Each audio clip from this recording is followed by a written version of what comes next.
Hello and welcome to the Happy, Healthy, Strong podcast. This is a podcast dedicated to helping you live a happier, healthier, and stronger life. Building a life that you love starts with you owning your health and intentionally creating the best version of yourself. So if you're looking to better understand how proper nutrition, daily movement, mindset work, and strength training can help you create a life full of happiness and health, then you are in the right place. I generally hope that the tips, tricks, and information that we share will be the catalyst for change. I'm your host, Adam Lane. It's time to dive in.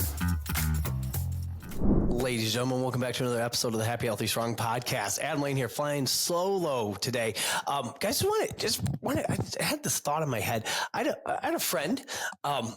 We were in the gym, and he made mention that we're both former athletes. We've done athletic things in our lives and stuff like that. And we're both in our middle to later 40s at this point. And he made the comment something like, Adam, I'm surprised. These are his words. I'm surprised you haven't gotten injured. You train really hard, and I think that's interesting to people as we get older, because I'm almost 46, and it's a huge priority for me not to get hurt. Like, that is the most important thing when training, which is hard because I get competitive at times, and I want to challenge myself. And there have been numbers and lifts and stuff like that I've hit in my life that I might not ever hit again. But there are also some numbers that are going up nicely, and I feel good about. And so I think it's interesting, just because from his perspective, like, oh my gosh, you're pushing the envelope, bud. You got to check yourself. Make sure you don't get hurt. Which I completely agree with. However, I think the thing is, because he doesn't see every movement I do and every set and every rep and whatnot. It's so interesting that, in my opinion, that what you can build over time.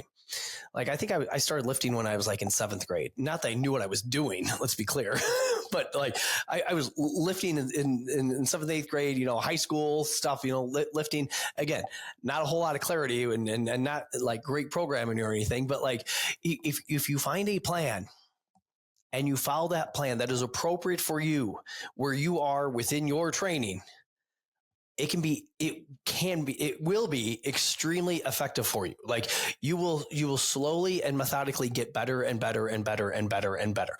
Now, as you get older, it might not just be this constant tick up all the time. You might have some peaks and valleys, through this. You're feeling really good, and then you get sick, and it messes you up for a week or two, and then you slowly get better, and man, you have a nice couple month run, but then you find yourself, the holidays hit, and then things tick back down a little bit, but then, back in January, things tick up a little bit, but then blah, blah, life happens this way or that way, or something like that. And so, like, I think it's something where if you follow something specific, you follow a program that's right for you, and I'm currently doing that. Like, I have a nice little lifting 4-day-a-week deal that I do. I basically lift Monday, Tuesday, Thursday, Friday. Might throw in some, there's obviously some conditioning work, mixed in there.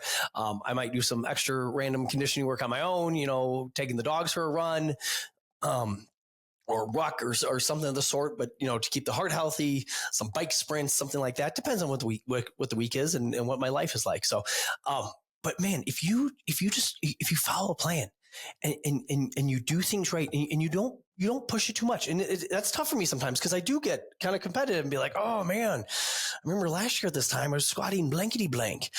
I'm feeling a little slow today. Holy cow, that felt really heavy. And that's fine. That's absolutely fine. Like, not every day needs to be a PR.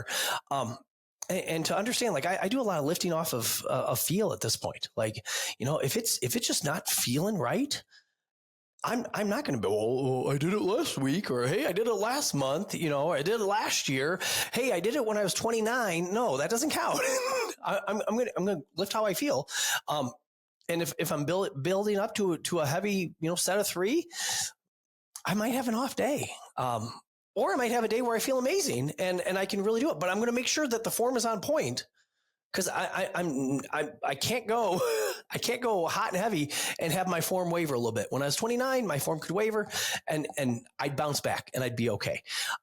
at this point in my life, I can't do that. The idea of getting hurt and what I can't do that. I get too much going on. So I think that is the thing, friends. It's not like, oh my gosh, I'm over 40. You're out to pasture. You might as well just call it in right now. Like, you can continue to get better, but you just have to be on a plan. Okay. That's where you slowly ramp up and ramp up and ramp up and ramp up. And at times, we take a couple steps back. We have a deload week 4 times a year in this gym, like quarterly. Okay. We have a deload week where we take it kind of easy. Now, a lot of times these deload weeks happen naturally in people's lives. Again, they get sick. They just have a busy season in life. And then all of a sudden, we miss somebody for a week or two. And they're like, oh, what happened to Joe? Oh, well, his daughter's doing this and his which is fine.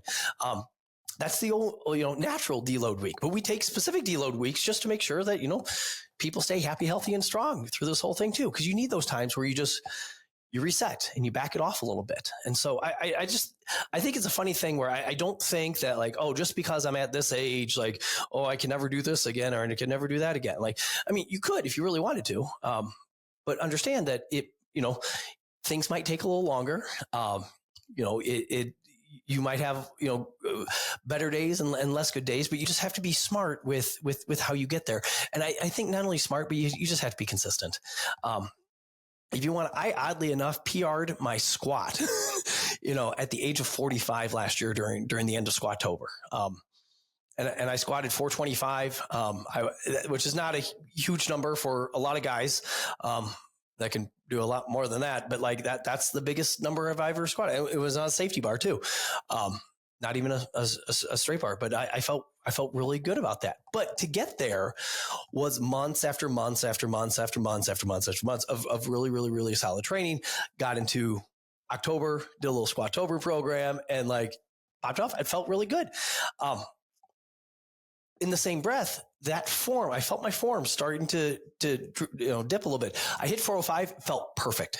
It was like, oh my gosh, like that's the best squat I've ever had in my entire life. So added 20 pounds, went up to 425, and I felt my back just a little bit. And I racked it. I'm like, done. Could I have added 5 pounds and jumped up a little? I probably could have. Would have my hip crease had gone below my knee and would have counted in a powerlifting meet? Probably so. Am I going to risk that? I am not.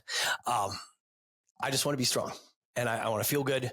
I want to keep the muscle mass. I want to just be good that way. So that's not something I'm willing to risk at 45 years old and trying to push that. So I don't think, again, it bothers me a little bit when people are, I don't know, out to pasture and kind of, I have a friend who's a chiropractor who's like, oh, I'll never lift. I forgot what he said. I'll never back squat again. I'm going to load my spine and hit it and I'm not going to take that chance. I'm past that. And like, I don't think you're like, if you wanted to, like, if that was really something, I'm not saying you have to back squat, but like the idea of doing some front loaded goblet squats and getting really good at those and getting to good depth and then slowly getting heavier. And again, I'm just making up numbers here, but you start with the 35 pound, kettlebell, 26 pound kettlebell, and then work up to the 35 and work up to the 44 and then work up to the 53, and then, maybe jump up to dumbbells, or eventually get to the 70 pound kettlebell and do that for a set of 5. And then maybe work up to 8 and then maybe work up to 10. And all of a sudden you're doing, sets of 10, goblet squat. The idea of putting a 45 pound bar on the back doesn't seem to be a thing at all. And then once you put a 45 pound bar on your back and you squat and it's good squat, good depth, good position. Okay. We had 10s and then we had 10s on top of that. And slowly we build up, 45 pounds to 65 pounds to 95 pounds, for sets of fill in the blank. Don't care. Okay. But just you slowly progress it over time. And there's no rush here. There's no rush.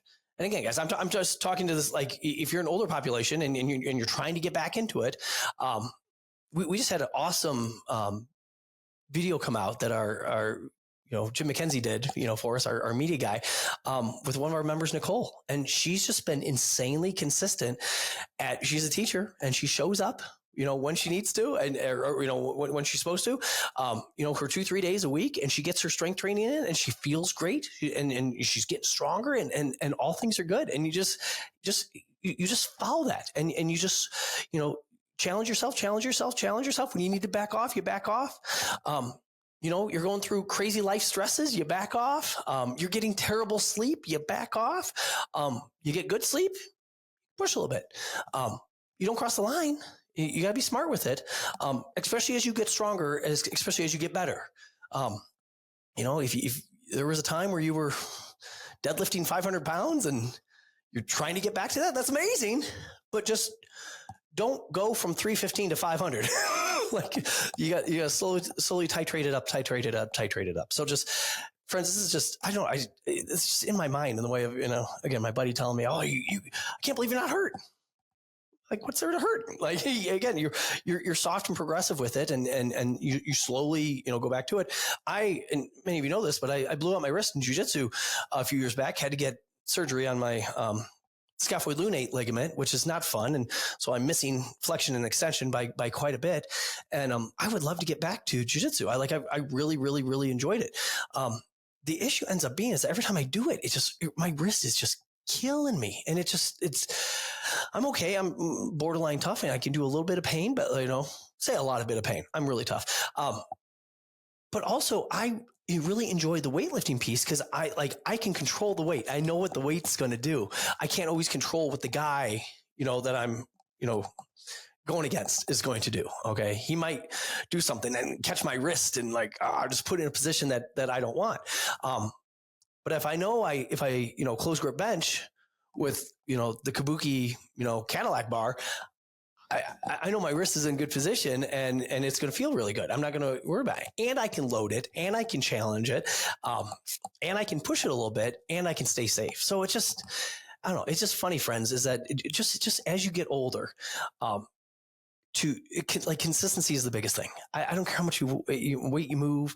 I don't care. I don't like the idea of mailing it in. I don't like the idea. I know at some point I'm not going to be squatting 425. Okay. Which is fine. I don't care. I just want to stay consistent with it. And honestly, if it's something where, I start to feel pain or we're not doing that. We're going to back it off. We're going to regress. I have no issues with goblet squats, and to do heavy goblet squats and get down and get up and, really have good, posture and position, through an entire movement. So friends, thanks for listening to this. I'm just venting on this because I want people to stay healthy with this. And I don't like, people just mailing it in because they hit a specific age. Oh, I'm 45. I'm 40. I'm doing this. You can really do anything. And it doesn't matter where you are right now to start wherever that is and slowly titrate up, as you go, and just work with some progressive overload and you'll get there. And it might not be next month. It might not be, 6 months from now. It might be 2 years from now. It might be 4 years from now. That's kind of the cool thing of being a grown up. There's no real rush with what we're trying to do. When we coach our athletes, it's like, oh my gosh, nationals is in 3 months. We got to be ready for it. Okay. Hey, the regional championship is going to be here. We got to be ready for it. When you're an adult, yes, we should be a little bit stronger next month, but we also have the month after. And so there's always time to continually progress. So friends, thanks for listening. That's what I know. It's not much. Just take your time, be smart and consistent with your training. Ladies and gentlemen, have a good one. We'll catch you on the next one. That's all we have for you today. If you have any questions or want to chat or interested in seeing what we're up to in between episodes, head over to Instagram and Facebook and follow @OakStrength. Also check us out at oakstrength.com. If you like this episode, please share it with someone who wants to live happy, healthy, and strong. If you really liked it, subscribe and review the Happy, Healthy, Strong podcast on iTunes or Spotify. Be sure to tune back in next week and remember to keep owning your health.